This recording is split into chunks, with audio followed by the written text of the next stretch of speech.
is Maahir Jain. I am a student in grade 12 in Mumbai, India, and I'm passionate about education and technology.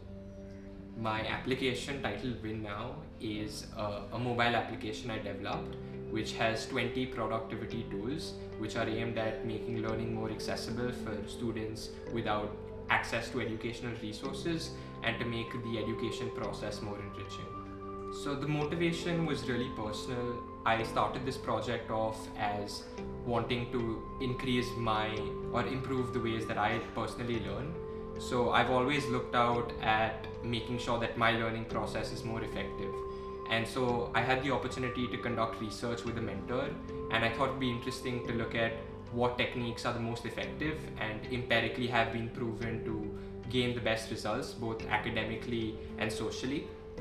And throughout the research process, I was able to identify certain techniques that are more effective than others, and it often also broke certain misconceptions that I had. For example, a common technique like note-taking is researchly proven to not be as effective as something like practice testing. So once I had a list of techniques that was shown to be effective empirically, that was when I was able to take the leap and convert that into an app, something that's tangible to benefit myself and others.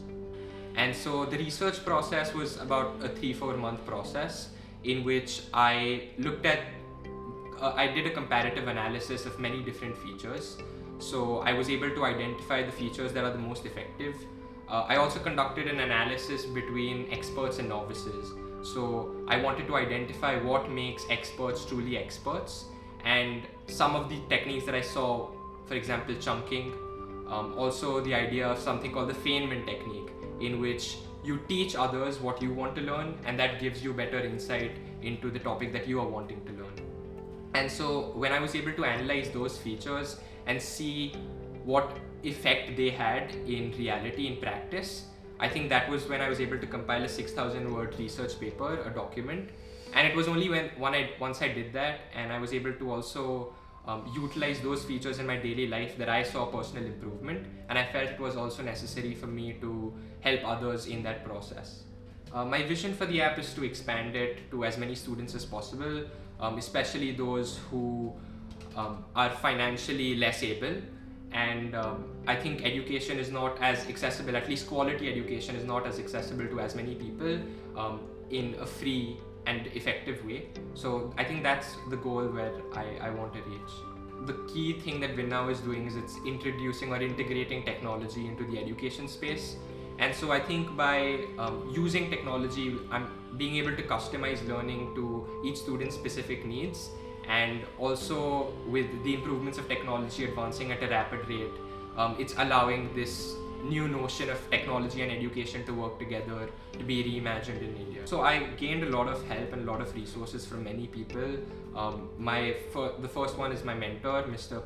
Kumar, who guided me through the app development process, as I was quite inexperienced with app development when I first started. So I had mentorship from him about how to build different materials regarding the app. I also had access to a lot of online resources which helped me tremendously. Other than that, I think my parents supported me throughout the process with constant feedback about features and how I should go about things. And when I had the support, I was able to document the app as a plan first. I was able to create prototypes for my model. And once I had that, I was slowly able to build the app through different modules to culminate into a final product. I think the first challenge was throughout the process crossing the barrier of not having that much experience in app development, because it's quite a daunting task to create an app, especially that will be used by others, without having much experience initially. So the process of learning all the material that was required to create the app, and not being overwhelmed by the amount of resources that were online. So I think the way that I was able to overcome that challenge was taking it step by step, and planning was a big part of it.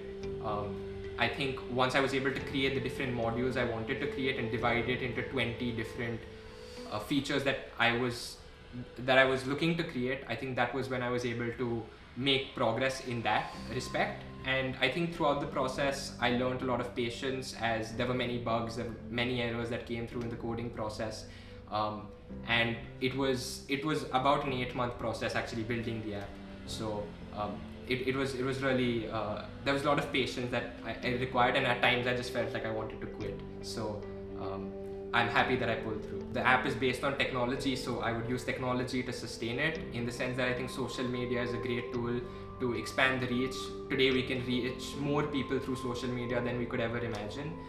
So I think constant posts on Instagram and other social media platforms is helpful.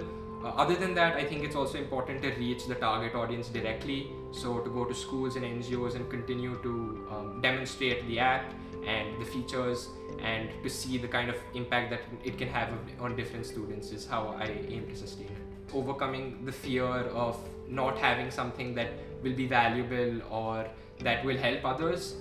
Sometimes you feel like what you're creating is not going to be beneficial to anyone in any way, and you start doubting yourself. So having that self-confidence and self-belief throughout the process is extremely important. I never imagined how much impact I could create as just a 17-year-old. So I think the biggest learning that I've had is being able to see that if you have a vision and if you have something that you want to create, and you go out there and do it, you will eventually succeed in that endeavor. So just the drive to go out there, and if you have an idea, to not just leave it at an idea but also implement it, is what I've learned. I have been able to conduct demonstrations at schools and NGOs where I've got the opportunity to speak to people who've been using the app and who've found the app to increase their productivity and improve their learning experience, which has been really humbling and really nice to hear that something that I've created is helping others. Also receive feedback from people online who've told me that the app has improved their learning experience. And the surprising thing was I've also got feedback from parents who've told me that the students who've been using the app are really enjoying it. Currently, over 100 people have downloaded the app and are using the app. But I think there's a massive scope to expand that even further. And I feel like though a lot has already been done, there's also a great potential to do much more. Giving students the opportunity to explore a varied amount of interests, and once they've identified the interests that really resonate with them, giving them the opportunity to flourish in that interest to their full potential. So I think that means giving them the resources and giving them the opportunities to create new knowledge in that interest, and create impact to the world through that interest. I think something that I'd love to see in the current education system improve is not just having students being receivers of knowledge, but also creators of knowledge. Because I think that's essentially where progress, both scientific innovation and other kinds of innovation, stems from a personal and intrinsic motivation to create new change. I think there are a lot of ways that this can happen, both at a small scale and at a large scale. I think first, it doesn't have to be that students have to start with creating new knowledge. They can start by creating existing knowledge that's already there. So, for example, doing an experiment where they don't know what the result will be or what the outcome will be, and discovering it themselves would allow them to see the process actually manifest in real life. And then when they compare that to known literature, they can see that what they discovered is actually being used for so many different applications. I think once that's done, once students get over the hurdle of believing that they can create something, it's then about giving them the opportunity and resources to create something new. And today there's so many different facilities. There are laboratories all around. You've got technological resources, and you can create anything to your imagination with technology and with computers and with the facilities that you have. So sometimes it can also feel like a one-size-fits-all policy in the education system, where everybody is given the same resources and everybody is given the same materials to access, which doesn't allow them to customize to what their individual passions are. So I think technology is a tool in allowing students to identify their personal interests, and once they have those interests, being able to utilize technology and other resources to make the most out of that. It's the responsibility of educators to instill that excitement in class and that joy of learning, which kind of supersedes the extrinsic or superficial values of grades and other transcripts that come with it. It's also important, I think that's really necessary, that's often neglected, is the role of mental health in this entire process. A lot of students face a lot of pressure and a lot of anxiety throughout the process, And I think it's the role of parents to make sure that their students are healthy and the students are comfortable in what they are learning and aren't feeling like they don't have any support.